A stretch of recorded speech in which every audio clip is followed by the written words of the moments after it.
राधे राधे सभी को। Welcome back to my channel the teacher life. आज हम लोग जीके जीएस का क्लास 3 चलाएंगे। तो चलिए देखते हैं आज की वीडियो। पहली बार आए हैं तो हमारे चैनल को सब्सक्राइब कर दें, लाइक कर दें, कमेंट कर दें और इस वीडियो को शेयर करिए ताकि आने वाली जितने भी लोग हैं जो कंपटीशन की तैयारी कर रहे हैं लेटेस्ट वैकेंसी की, उसमें सभी ये सब में जीके जीएस पूछा ही जाता है। देखिए आज हम लोग सबसे ट्रेंडिंग टॉपिक का बात करेंगे। जो आप लोग जगह जगह से एक एक योजना पढ़ते हो, आप लोग सर्च करके पढ़ते हो, कितना भी सर्च कर लो पूरा आप लोग नहीं पढ़ पाते हो। इसलिए मैं आपको सीक्वेंस में सारी आपको योजनाएं बताऊंगी, केंद्र सरकार की क्या क्या योजनाएं हैं, उसका उद्देश्य क्या है। देखिए सबसे शॉर्ट में दिया हुआ है, इसलिए आप लोग कॉपी पेन लेकर के आपको जो इम्पोर्टेंट लगेगा, जो आप नहीं याद कर सकते हो, उसको आप लोग लिख लीजिए। देखिए सबसे पहला इसमें है सबसे ट्रेंडिंग नमामि गंगे योजना। हम लोग को योजना सुना सुना तो लगता है कि हाँ ये योजना चलाते हैं, लेकिन यहाँ पे क्या है, नमामि गंगे योजना। इसका शुभारंभ क्या है, 10 जुलाई 2014 को हुआ था। जल संसाधन मंत्रालय द्वारा हुआ था शुभारंभ। ठीक, किसके द्वारा हुआ था, यहाँ पे इनके द्वारा हुआ था। लेकिन यहाँ पे जो इम्पोर्टेंट पूछा जाता है वो होता है हमारा डेट। सबसे पहले योजना का डेट ही पूछा जाता है, यह योजना किस दिन शुरू हुआ था। ठीक है, नमामि गंगे नाम से पता चल रहा है, तो उद्देश्य क्या हो जाएगा, गंगा नदी के संरक्षण एवं शुद्धि हेतु हुआ था। इस योजना के नाम से आपको पता चल रहा होगा कि गंगा जी के बारे में कुछ है, लेकिन शुभारंभ कब हुआ था इसमें आप लोग कोई गैस नहीं कर सकते हो। तो यहाँ पे क्या हो जाएगा, 10 जुलाई 2014। दूसरा योजना आता है हमारा प्रधानमंत्री जन धन योजना। यह भी योजना आप लोगों ने सुना होगा, लेकिन आप लोग को एग्जैक्ट डेट नहीं पता होगा कि हाँ किस दिन ये योजना शुरू हुआ था।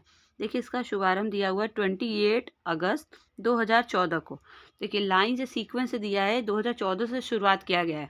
ठीक है, 2014 में किस किस योजना का शुभारंभ हुआ था वो मैं आपको एकदम सीक्वेंस से बताऊंगी। सबसे पहले था इसमें नमामि गंगे योजना, जो 2014 में 10 जुलाई को शुरू किया गया था। दूसरा है प्रधानमंत्री जन धन योजना, जो 28 अगस्त 2014 को वित्त मंत्रालय द्वारा शुरू किया गया था। ठीक है, और वित्त मंत्रालय से याद आया कि 1 रुपये के नोट पर वित्त मंत्रालय का सिग्नेचर होता है। ठीक है, आप लोग ये भी ध्यान रखिएगा। 1 रुपये का नोट आरबीआई नहीं प्रिंट करता है, 1 रुपये का नोट भारत सरकार द्वारा होता है निर्गमित, और भारत सरकार में वित्त मंत्रालय का सिग्नेचर होता है उस पर। इसका उद्देश्य क्या है, जनधन योजना में सभी परिवारों में कम से कम एक बैंक खाता, सभी में एक परिवार में एक आदमी का बैंक में खाता होना ही चाहिए। ठीक है, सब 26 फरवरी 2020 तक 38.18 करोड़ खाते खोले जा चुके हैं। देखिए खातों की संख्या देखिए कितनी ज़्यादा हो गई है। आप हमारे देश में क्या हो गया है, लोगों की मेंटेलिटी चेंज हो रही है। पहले लोग बैंक में भरोसा नहीं करते थे, लेकिन अब लोग धीरे धीरे करके बैंक में भरोसा करते हैं और बैंक की फैसिलिटी का यूज़ करते हैं। इसका लाभ क्या है, 2 लाख रुपए के दुर्घटना बीमा, 30,000 रुपये का जीवन बीमा। लोग अब बीमा कराने में भी भरोसा रखते हैं, लोग इन्वेस्टमेंट में भी भरोसा रखते हैं। ठीक है, प्रधानमंत्री जन धन योजना के बारे में ये सब था, जो इम्पोर्टेंट था वो एक बार में लिखा हुआ है, जो मैं आपको बता दी हूँ। उसके बाद आता है मेक इन इंडिया। इसके बारे में आप लोग बहुत सुने होंगे, प्रधानमंत्री इसके बारे में बहुत ज़्यादा बोले। मेक इन इंडिया शुभारंभ कब हुआ था, 25 सितंबर 2014 को। देखिए सारे 2014 से ही चल रहे हैं। देखिए 25 सितंबर 2014 को शुरुआत हुई थी इसकी। इसका उद्देश्य क्या था, देश में मैन्युफैक्चरिंग को बढ़ावा। हम लोग मेक इन इंडिया में क्या था कि हम लोग खुद से जो हमारे देश में बन रहा है उसका प्रयोग हम लोग करें, उसको बढ़ावा दिया गया था। ठीक है, उसके बाद आता है सांसद आदर्श ग्राम योजना। ये सारी योजना आप लोग कम सुने होंगे बहुत। जो ट्रेंडिंग वाला योजना होता है उसको आप लोग कम से कम याद कर लो, क्योंकि वो कंपटीशन में वही पूछा जाता है। अगर बहुत ज़्यादा डीप कंपटीशन है, हाई कंपटीशन है, तो इसमें इतना पूछा जाता है कि सांसद आदर्श ग्राम योजना क्या है। इसमें दिया है शुभारंभ क्या है, 11 अक्टूबर 2014 को जयप्रकाश नारायण के जन्मदिन पर। देखिए किसके जन्मदिन पर, जयप्रकाश नारायण के जन्मदिन पर। कब हुआ था, 11 अक्टूबर 2014 को। और इसका उद्देश्य क्या था, प्रत्येक सांसद द्वारा 2019 तक 3 गांव तथा वर्ष 2024 तक 8 गांवों को गोद लेकर विकसित करना है। ठीक है, मैं डेली आपको 5-5 योजना पढ़ाऊंगी ताकि आप लोग को बर्डन भी न लगे और आप लोग अच्छे से पढ़ भी लो, समझ भी लो, याद भी कर लो। क्योंकि जीके जीएस पढ़ने समझने से ज़्यादा याद करना होता है, क्योंकि इसमें ईयर पूछता है और जिसमें मैं भी बहुत कंफ्यूज होती हूँ, इसलिए आप लोग भी ध्यान से पढ़िए। देखिए उसके बाद क्या है, मिशन इंद्रधनुष अभियान। इंद्रधनुष अभियान आप लोगों ने सुना होगा। शुभारंभ कब हुआ था? 25 दिसंबर 2014 को, मतलब क्रिसमस डे वाले दिन शुरू हुआ था, केंद्रीय स्वास्थ्य मंत्रालय द्वारा। ठीक है, ऐसे आप लोग ध्यान मजाक में थोड़ा याद करोगे ना कि किस क्रिसमस डे था, उस दिन शुरू हुआ था, तो आप लोग को चीज़ें याद होंगी। उसके बाद क्या है, उद्देश्य क्या है, 2020 तक संपूर्ण टीकाकरण के लक्ष्य को प्राप्त करना। देखिए यहाँ पर टीकाकरण की बात हो रही है दो इंद्रधनुष अभियान में। इस योजना के अंतर्गत 7 बीमारियों डिप्थीरिया, काली खांसी, टिटनेस, पोलियो, टीबी, खसरा, हेपेटाइटिस बी के लिए टीकाकरण होगा। देखिए सारी बीमारी 7 बीमारियों के नाम हैं।